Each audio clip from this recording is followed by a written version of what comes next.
دعائے قنوت کیا ہونی چاہیے؟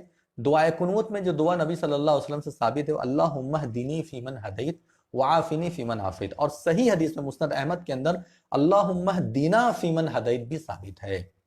بہقی کی روایت ہے، مسند احمد کی روایت ہے، اور جگہ تو اللہم اہدنی ہے، لیکن بہقی وغیرہ اور مسند احمد وغیرہ میں اللہم اہدنا فیمن ہدیت۔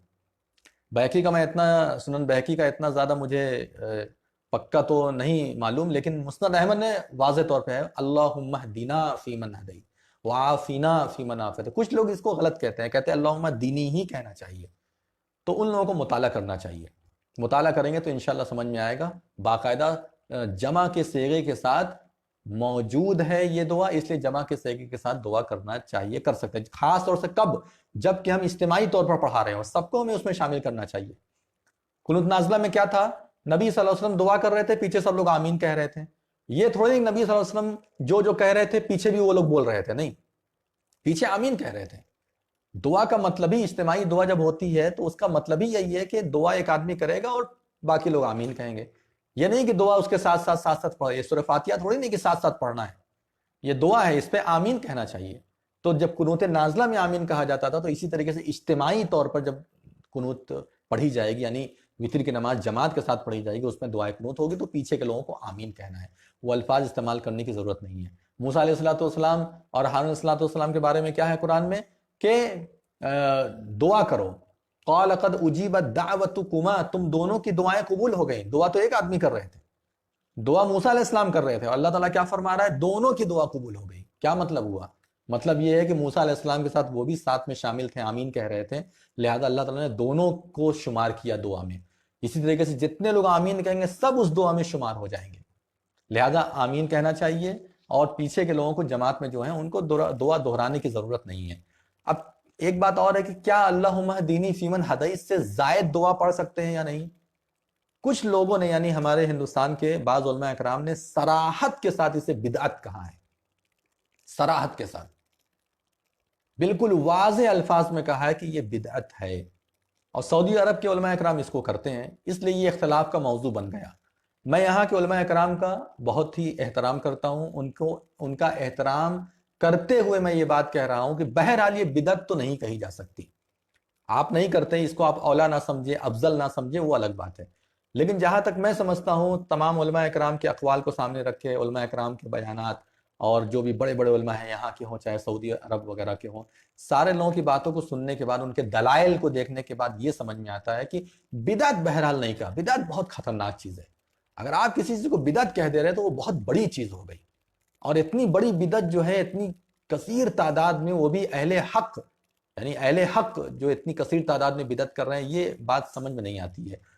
اچھا دیکھیے، ایک حدیث ہے ترمذی کے اندر یا اور دیگر جگہوں پر حدیث موجود ہے، اس میں جو ہے ایک اور دعا موجود ہے وتر میں پڑھنے کی نبی صلی اللہ علیہ وسلم سے۔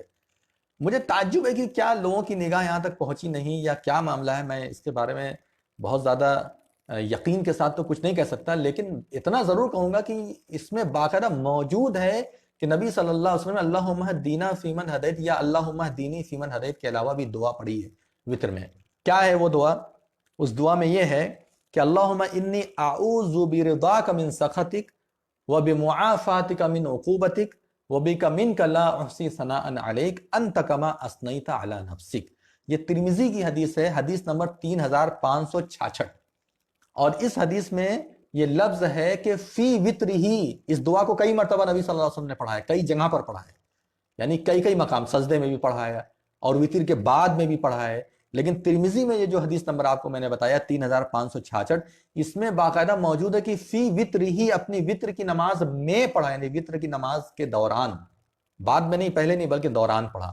تو اس سے ثابت ہوتا ہے، ایک ہمارے دوست ہی تھے، ہمارے ہم اثر تھے، ہمارے ہم اثر یعنی ہمارے وقت کے ہیں، تھے نہیں بلکہ ہیں، اور جو ہے تو ساتھی تھے۔ جب انہوں نے اس طرح کا اعتراض کیا تو میں نے یہ حدیث کھول کر کے دکھائی۔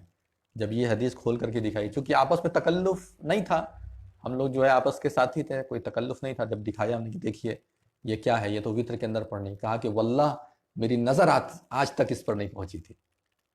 وہ خود بول رہے ہیں کہ آج تک میری نظر اس پر نہیں پہنچی تھی کہ یہ حدیث ہے۔ تو کبھی کبھی علم کی کمی ہو جاتی ہے، ہم فوری طور پہ کسی چیز کو بدعت کہہ دیتے ہیں، پہلے پورا یقین کر لیجئے کہ اتنی بڑی تعداد علماء عرب کی کیا بدعت کر رہی ہے، اس لیے سوچنے کی ضرورت ہے۔ ہاں اس میں ایک شرط ہے، ثابت شدہ دعائیں آپ کریے، اپنے من سے بنا بنا کر کے دعائیں کرنے سے پرہیز کیجئے، ثابت شدہ دعائیں کیجئے۔ اور نمبر 2 بات جو ہے وہ یہ کہ دعا کرتے وقت اتنی ہی لمبی کرنا چاہیے کہ عوام اس کو سہ سکے، بوڑھے بھی ہیں، بچے بھی ہیں، مریض بھی ہیں، کوئی شوگر کا پیشنٹ ہے، کسی کو پیشاب کی بیماری ہے، سب طرح کے لوگ اس کے اندر ہیں۔ لہٰذا اس کا آپ خیال کیجئے کہ آپ اتنی بھی لمبی نہ کر دیے کہ اگلے دن سے سب لوگ کہے بھیا اس سے اچھا ہے کہ چھوٹی سی کر کے ختم کر دو۔ 2-4 اچھی دعائیں کر لیجئے جو نبی صلی اللہ علیہ وسلم سے ثابت ہے۔ آج کے حالات بھی ویسے ہیں، آج تو قنوت نازلہ فرض ہے، آج تو ایسے حالات ہیں نازلہ وغیرہ جو ہے فرض کا مطلب آپ یہ مت سمجھیں کہ اللہ تعالیٰ کا حکم ہے، مطلب قنوت نازلہ تو آج کے وقت کی ایک بہت بڑی ذمہ داری ہے، اگر دیکھا جائے تو بہت بڑی ذمہ داری ہے۔ اللہ رب العالمین دیکھیے، اللہ تبارک و تعالیٰ ہم لوگوں پر رحم فرمائے، کتنی مصیبت ہے مسلمانوں کے اوپر، جگہ جگہ مارا جا رہا ہے، پیٹا جا رہا ہے جگہ جگہ، اور اتنی بڑی وبا نازل ہوئی ہے۔ تو بہرحال تھوڑا 2-3 دعائیں اگر ہم نے اضافہ کر دیا تو وہ بدعت نہیں ہو جائے گی۔ ہمارے یہاں بعض لوگ اس کو فوری طور پہ بدعت کہتے ہیں، یہ تھوڑا مجھے سمجھ میں نہیں آتا، تھوڑا اس پہ غور کرنا چاہیے، فوری طور پہ بدعت نہیں کہہ دینا چاہیے۔ تو یہ چیزیں آپ کے سامنے ہم نے بیان کر دی۔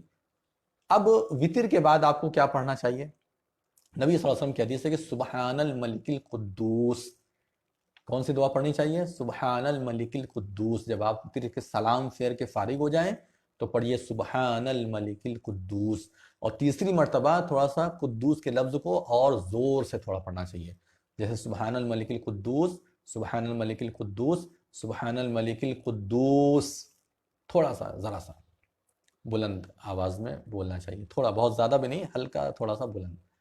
تو یہ اتنی چیزیں ہیں وطر کے تعلق سے، ہم نے کوشش کی کہ آپ کے سامنے بہت ساری چیزیں رکھیں، اور اس میں بہت سارے شک شبہ ہیں، ڈاؤٹ ہیں، اور لوگوں کے اندر الگ الگ طرح کی مسائل پائے جاتے ہیں، لوگ شک شبہ کے شکار ہیں، اس لیے میں نے بہتر سمجھا کہ آپ کے سامنے یہ مسائل رکھے جائیں۔